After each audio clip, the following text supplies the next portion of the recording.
Chapter 34. The Gopis' Feelings of Separation.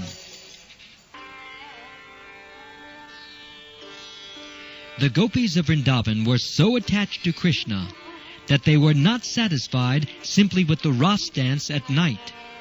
They wanted to associate with him and enjoy his company during the daytime also. When Krishna went to the forest with his cowherd boyfriends and cows, the Gopis did not physically take part, but their hearts went with him. And because their hearts went, they were able to enjoy his company through strong feelings of separation. To acquire this strong feeling of separation is the teaching of Lord Chaitanya and his direct disciplic succession of Goswamis. When we are not in physical contact with Krishna, we can associate with him like the Gopis through feelings of separation. Krishna's transcendental form, qualities, pastimes, and entourage are all identical with him.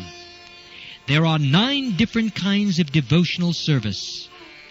Devotional service to Krishna in feelings of separation elevates the devotee to the highest perfectional level, to the level of the Gopis.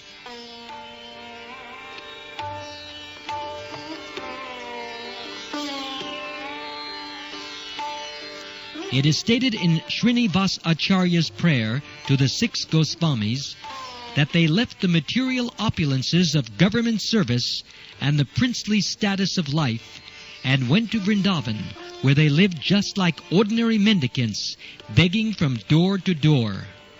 But they were so much enriched with the Gopis' feelings of separation that they enjoyed transcendental pleasure at every moment. Similarly, when Lord Chaitanya was at Jagannath Puri, he was in the role of Radharani, feeling the separation of Krishna. Those who are in the disciplic succession of the Madhva Gaudiya Sampradaya should also feel the separation of Krishna, worship his transcendental form, and discuss his transcendental teachings, his pastimes, his qualities, his entourage, and his associations. The spiritual masters should enrich the devotees to the highest devotional perfection.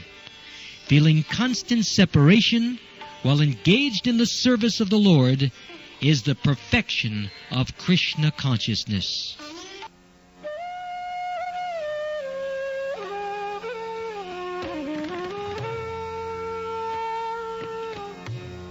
The Gopis used to discuss Krishna amongst themselves, and their talks were as follows. "My dear friends," one Gopi said, "do you know that when Krishna lies on the ground, he rests on his left elbow, and his head rests on his left hand? He moves his attractive eyebrows while playing his flute with his delicate fingers, and the sound he produces creates such a nice atmosphere that the denizens of the heavenly planets who travel in space with their wives and beloved stop their airplanes, for they are stunned by the vibration of the flute. The wives of the demigods who are seated in the plains then become very much ashamed of their singing and musical qualifications. Not only that, but they become afflicted with conjugal love, and their hair and tightened dresses immediately loosen."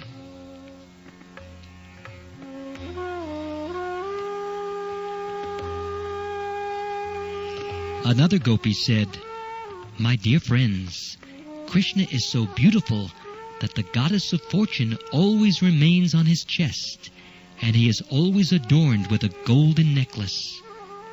Beautiful Krishna plays his flute in order to enliven the hearts of many devotees. He is the only friend of the suffering living entities. When he plays his flute, all the cows and other animals of Vrindavan, although engaged in eating, simply take a morsel of food in their mouths and stop chewing. Their ears raise up and they become stunned. They do not appear alive, but like painted animals. Krishna's flute playing is so attractive that even the animals become enchanted, and what to speak of ourselves?"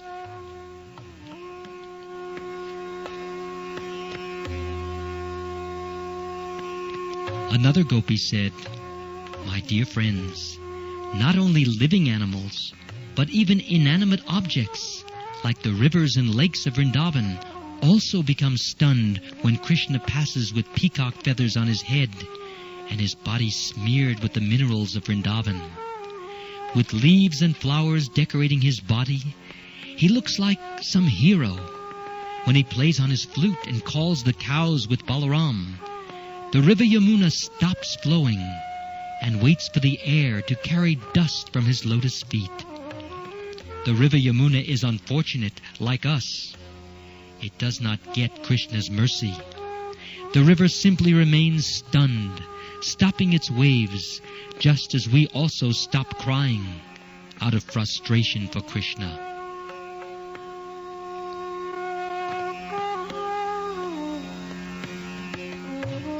In the absence of Krishna, the gopis were constantly shedding tears, but sometimes, when they expected that Krishna was coming, they would stop crying. But when they saw that Krishna was not coming, then again they would become frustrated and begin to cry. Krishna is the original personality of Godhead, the origin of all Vishnu forms, and the cowherd boys are all demigods. Lord Vishnu is always worshipped and surrounded by different demigods, like Lord Shiva, Lord Brahma, Indra, Chandra, and others. When Krishna traveled through the Vrindavan forest or walked on Govardhan hill, he was accompanied by the cowherd boys.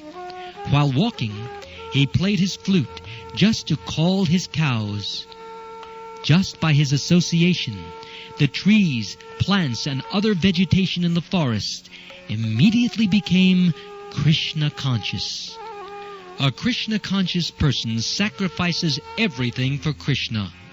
Although trees and plants are not very advanced in consciousness, by the association of Krishna and his friends, they also became Krishna conscious.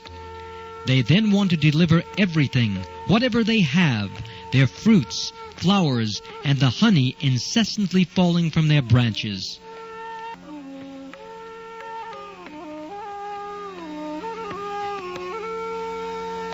When Krishna walked on the bank of the Yamuna, he was seen nicely decorated with tilak on his head. He was garlanded with different kinds of forest flowers, and his body was smeared by the pulp of sandalwood and tulsi leaves. The bumblebees became mad after the treasure and sweet nectar of the atmosphere. Being pleased by the humming sound of the bees, Krishna would play his flute, and together the sounds became so sweet to hear that the aquatics and the cranes, swans, ducks, and other birds were charmed.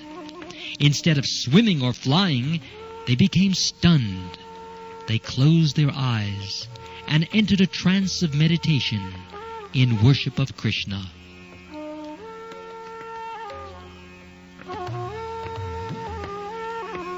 One gopi said, "My dear friend, Krishna and Balaram are nicely dressed with earrings and pearl necklaces. They enjoy themselves on the top of Govardhan hill, and everything becomes absorbed in transcendental pleasure when Krishna plays on his flute, charming the whole created manifestation. When he plays, the clouds stop their loud thundering out of fear of him. Rather than disturb the vibration of his flute, they respond with mild thunder, and so congratulate Krishna, their friend." Krishna is accepted as the friend of the cloud because both the cloud and Krishna satisfy the people when they are disturbed. When the people are burning due to excessive heat, the cloud satisfies them with rain. Similarly, when people in materialistic life become disturbed by the blazing fire of material pangs, Krishna gives them relief. The cloud and Krishna, having the same bodily color also, are considered to be friends. Desiring to congratulate its superior friend, the cloud poured not water, but small flowers, and covered the head of Krishna to protect him from the scorching sunshine.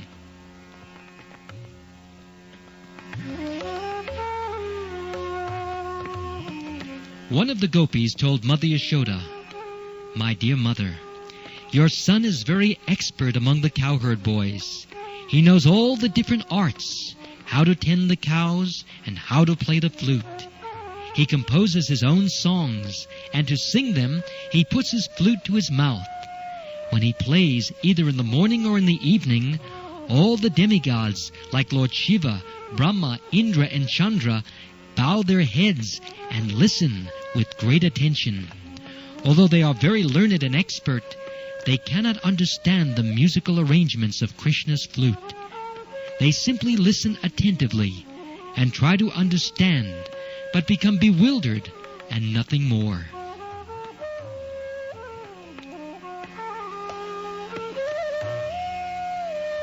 Another gopi said, "My dear friend, when Krishna returns home with his cows, the footprints of the soles of his feet, with flag, thunderbolt, trident, and lotus flower, relieve the pain the earth feels when the cows traverse it.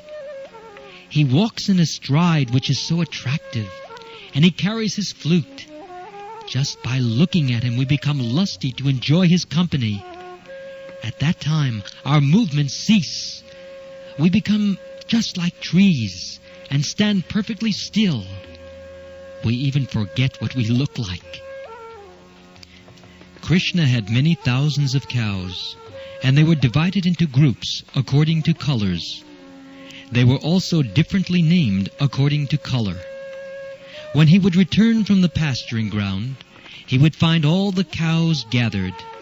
As Vaishnavas count 108 beads, which represents the 108 individual gopis, so Krishna would also chant 108 different groups of cows.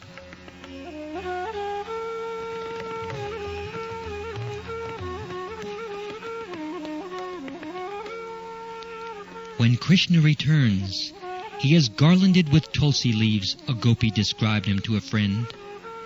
He puts his hand on the shoulder of a cowherd boyfriend and begins to blow his transcendental flute. The wives of the black deer become enchanted upon hearing the vibration of his flute, which resembles the vibration of the veena. The deer come to Krishna and become so charmed that they stand still, forgetting their homes and husbands. Like us, who are enchanted by the ocean of the transcendental qualities of Krishna, the she-deer become enchanted by the vibration of his flute.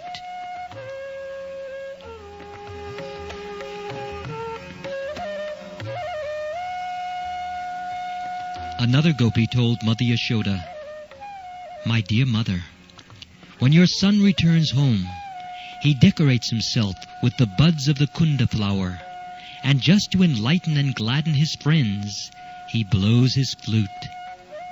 The breeze blowing from the south pleases the atmosphere, because it is fragrant and very cool. Demigods like the Gandharvas and Siddhas take advantage of this atmosphere and offer prayers to Krishna by sounding their bugles and drums. Krishna is very kind to the inhabitants of Brajabhumi, Vrindavan, and when he returns with his cows and friends, he is remembered as the lifter of Govardhan Hill. Taking advantage of this opportunity, the most exalted demigods, like Lord Brahma and Lord Shiva, come down to offer their evening prayers, and they accompany the cowherd boys in glorifying the qualities of Krishna. Krishna is compared to the moon, born in the ocean of the womb of Devaki. When he returns in the evening, it appears that he is fatigued, but he still tries to gladden the inhabitants of Vrindavan by his auspicious presence. When Krishna returns garlanded with flowers, his face looks beautiful. He walks into Vrindavan with a stride just like the elephants and slowly enters his home. Upon his return, the men, women, and cows of Vrindavan immediately forget the scorching heat of the day.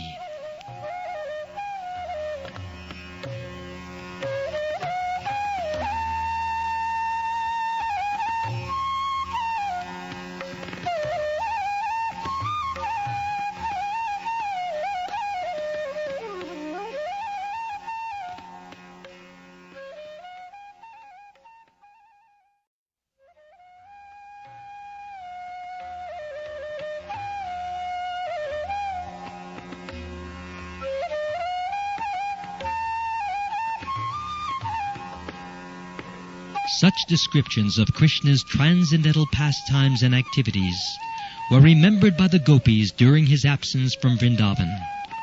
They give us some idea of Krishna's attraction. Everyone and everything is attracted to Krishna.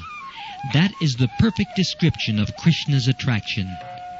The example of the Gopis is very instructive to persons who are trying to be absorbed in Krishna consciousness. One can very easily associate with Krishna simply by remembering his transcendental pastimes. Everyone has a tendency to love someone. That Krishna should be the object of love is the central point of Krishna consciousness. By constantly chanting the Hare Krishna mantra and remembering the transcendental pastimes of Krishna, one can be fully in Krishna consciousness and thus make his life sublime and fruitful. Thus ends the Bhaktivedanta purport of the 34th chapter of Krishna, the Gopis' feelings of separation. And this ends Volume 1 of the book Krishna, the Supreme Personality of Godhead.